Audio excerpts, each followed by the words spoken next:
আজি অমিত শ্বাহে কৈছে আমি কা বাতিল নকৰো তা থাকিবই। এই যিটো দাদাগিৰি দিছে এইটো আমি অসমীয়া মানুহে মানিম নেকি? চাওক, যোৱাবাৰ আন্দোলনত লাখ লাখ মানুহ ওলাইছিলে, কিন্তু মানুহে এটা বস্তু দেখিছে যে লাখ লাখ মানুহে কথা কলেও বিজেপিয়ে, স্বৈৰতান্ত্ৰিক বিজেপিয়ে, হিটলাৰ বিজেপিয়ে মানুহৰ কথা নুশুনে, হয়নে? সেইকাৰণে এইবাৰ অকণমান আন্দোলন কম হৈছে। যোৱাবাৰ এতিয়া অলপ কমিছে, হয়নে নহয়? মানুহৰ সংখ্যা কমিছে। কেলে? এইটো যদি কয় যে কিয় মানুহ ওলোৱা নাই, কাৰ বিৰোধিতা চবেই কৰে নে নকৰে?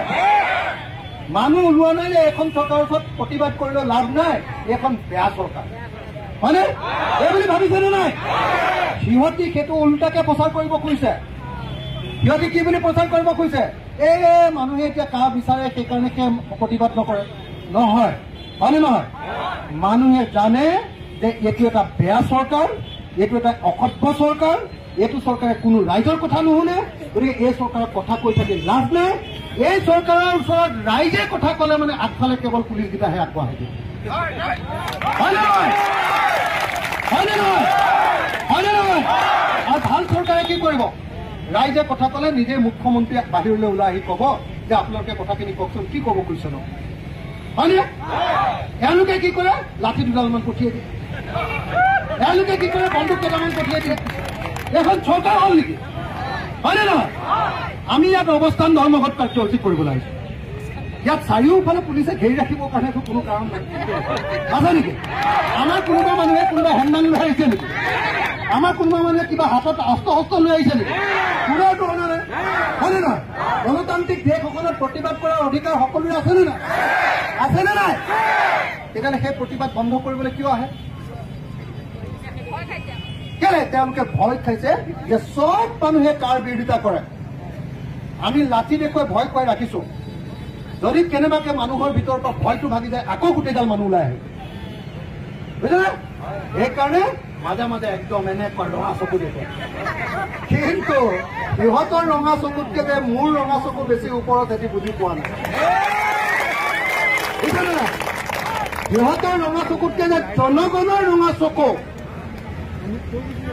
মানুহৰ খং যে তাতকে বহুত বেছি, সেই কথাটো সিহঁতি বুজি পোৱা নাই, হয়নে নহয়? আমাক বিদেশী লাগে নেকি? সঁচাকে লাগে নেকি কাৰোবাৰ? বিদেশী লাগে নেকি কাৰোবাৰ? পৃথিৱীৰ কোনো মানুহক বিদেশী নালাগে। অলপ আগতে মই আপোনালোকক এজন মানুহক চিনাকি কৰিলো, আমাৰ যোৰহাটৰ সভাপতি চৰকাৰদা নিজে এজন বেংগলী মানুহ। চৰকাৰদাই কৈছে যে মই কাৰ নামানো। মই ভাবো যে 71 চনৰ আগত অহা প্ৰত্যেকজন বঙালী মানুহে কেতিয়াও কাৰ নামানে। 71 চনৰ পাছত অহা মানুহবিলাকৰ কাৰণেহে কাও। এতিয়া কাৰ জৰিয়তে যদি কোনোবা মানুহক নাগৰিকত্ব দিয়ে, তাৰ হেৰি নেকি বিদেশী আছিলে নেকি সন্দেহ হৈ যাবনে নাই? লোকচানে হ'ব, হয়নে নহয়? লোকচানে হ'ব। অসমীয়া মানুহৰ লগত বঙালী মানুহৰ যিটো ভাল সম্পৰ্ক, সেই সম্পৰ্কটো বেয়াহে হ'ব, হয়নে নহয়? তাৰ পৰাতো আমাৰ পুৰণি বঙালী মানুহৰ একো লাভ নহয়। আমাৰ শিৱসাগৰত ঢেৰ বঙালী মানুহ আছে, তেওঁলোককতো আমি বিদেশী বুলি কোনোদিন কোৱা নাই, কৈছো নেকি কেতিয়াবা? নাই কোৱা। শিৱসাগৰত যিমানবিলাক বঙালী মানুহ আছে আমিতো কোৱা নাই যে ইয়াৰ এজনো মানুহ বিদেশী, কৈছো নেকি? নাই কোৱা। আজি যেতিয়া কাৰ জৰিয়তে বিদেশীবিলাকে নাগৰিকত্ব পাব, তেতিয়া মানুহে আকৌ সন্দেহ কৰিব, এওঁ বা কোনটো চাইডৰ, হয়নে নহয়? গতিকে আমাৰ ইয়াত থকা বঙালী মানুহৰ প্ৰতি এইটো অপকাৰহে হ'ল। সেইটোৰ পৰাতো বঙালী মানুহৰ একো উপকাৰ নহ'ল। উপকাৰ কাৰ হ'ল? উপকাৰ অকল বিদেশীকেইটা। উপকাৰ কাৰ হ'ল? বিদেশী। উপকাৰ কাৰ হ'ল? নৰেন্দ্ৰ মোদী, হয়নে? কেলে? যে তেওঁলোকে ভোট কেইটামান পালে, আমাক নাগৰিকত্ব দিছে, গতিকে বিদেশী ভোট কেইটামানৰ কাৰণে সিহঁতি এনেকুৱা কৰিব খুজিছে, হয়নে নহয়? গতিকে আমি কাম আনিব লাগে নে নালাগে কওকচোন? তৃতীয় এটা কথা কৈ মই শেষ কৰি দিম, 3 নম্বৰ মোৰ কথাটো। তৃতীয় কথাটো হ'ল শ্ৰদ্ধেয় ৰায়, এতিয়া যে বিদেশীবিলাক আহিব, বিদেশীবিলাকে বাংলাদেশৰ পৰা আহিছো, মই বাংলাদেশৰ পৰা আহিছো, ইমান চনত মই আহিছো বুলি কৈ এপ্লাই কৰি দিলেই এতিয়া নাগৰিকত্ব পাব।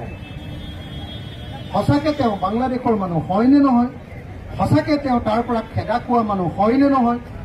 তেওঁলোকেতো বিজেপিয়েতো কৈ আছে যে আমি শৰণাৰ্থীকহে দিম, যি তাত থাকিব নোৱাৰি গোটেই পলাই আহিছে তাকহে দিম।